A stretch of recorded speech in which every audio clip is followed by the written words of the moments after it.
प्रशांत किशोर भारतीय राजनीति में अब एक ऐसा नाम बन चुका है जिसके की नाम कई सारे बड़े चुनाव जिताने का श्रेय जाता है। अभी बंगाल में टीएमसी की जो जीत हुई है उसके भी सूत्रधार प्रशांत किशोर ही थे। हालांकि उसके बाद उन्होंने घोषणा ये भी करी थी कि अब इस चुनाव के बाद वो संन्यास ले लेंगे। अब वो संन्यास लेते हैं या नहीं ये तो बात की बात है, क्योंकि एक अटकलें ये भी लगाई जा रही हैं कि अब वो शायद दोबारा से अपनी चुनावी जो उनकी एक जर्नी है उसको दोबारा चालू करेंगे। लेकिन रणनीतिकार प्रशांत किशोर इन दिनों काफ़ी चर्चा में है। महाराष्ट्र में उन्होंने एनसीपी प्रमुख शरद पवार से मुलाकात करी है। कयास लगाए जा रहे हैं कि ये मुलाकात 2024 के चुनाव के मद्देनजर की गई थी। प्रशांत किशोर ने 2014 के आम चुनाव में बीजेपी के लिए रणनीति बनाई थी। इन चुनावों में पार्टी को ऐतिहासिक जीत मिली थी और नरेंद्र मोदी प्रधानमंत्री बने थे। एक इंटरव्यू में प्रशांत किशोर ने नरेंद्र मोदी से अपनी पहली मुलाकात का किस्सा भी सुनाया था। द ललन टॉप नाम के एक चैनल के साथ बातचीत करते हुए प्रशांत किशोर ने कहा था कि जब जिनेवा शिफ्ट हो रहे थे तो वहाँ पर कुपोषण पर एक पेपर मैंने लिख दिया था और इसमें गुजरात की शिकायत की थी। उन्होंने इसमें कोई मोदी का विरोध नहीं किया था।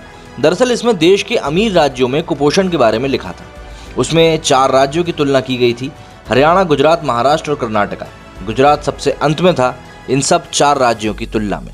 प्रशांत किशोर ने बताया कि ये पेपर लिखने के बाद गुजरात के मुख्यमंत्री कार्यालय से मुझे फ़ोन आ गया और उस दौरान नरेंद्र मोदी वहाँ के सीएम हुआ करते थे। उन्होंने मुझे साथ काम करने का ऑफर दिया, लेकिन परिवार पालना था तो ये फैसला इतना आसान नहीं था। मोदी जी से बात हुई 1 साल बाद। मैंने मुलाकात के बाद उनसे कहा कि मैं आपके साथ सीधा काम करूंगा, बीच में कोई नहीं होना चाहिए। फिर मैंने उनके लिए काम करना शुरू कर दिया। उन्होंने मुझे अपनी स्पीच लिखने के लिए कहा। मेरी स्पीच उन्हें काफ़ी पसंद आई और फिर मैं उनकी स्पीच लिखने वाली टीम का हिस्सा बन गया। मीडिया मोदी जी को इतना कवर नहीं करता था तो मैंने उन्हें फेसबुक इस्तेमाल करने के लिए सलाह दी। फिर वैसे ही चीज़ें बनती चली गई।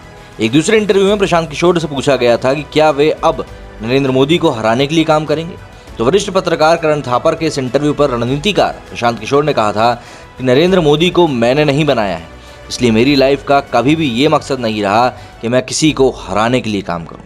नरेंद्र मोदी बहुत अच्छे श्रोता हैं, उनसे अच्छे से बात करना बहुत आसान भी है।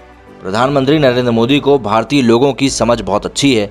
वे आसानी से अनुमान लगा लेते हैं कि लोग अब क्या महसूस कर रहे हैं। प्रशांत किशोर की इन बड़ी बातों के बाद से एक बात तो जाहिर हो गई है, कहीं ना कहीं प्रशांत किशोर भी नरेंद्र मोदी के फ़ैन हैं। पर वही बात आती है ना कि समय के साथ इंसान को बदलना पड़ता है और आगे बढ़ने के लिए किसी चीज़ को छोड़ना पड़ता है। और इसी उसूल पर चलते हुए प्रशांत किशोर भी अब काफ़ी आगे निकल गए हैं। काफ़ी सारी पार्टियों के साथ अब वो काम कर रहे हैं और अब नए तौर पर वो अपनी चुनावी यात्रा को शुरू भी करने जा रहे हैं। मेरे इस वीडियो में फिलहाल इतना ही। जय हिंद, जय भारत।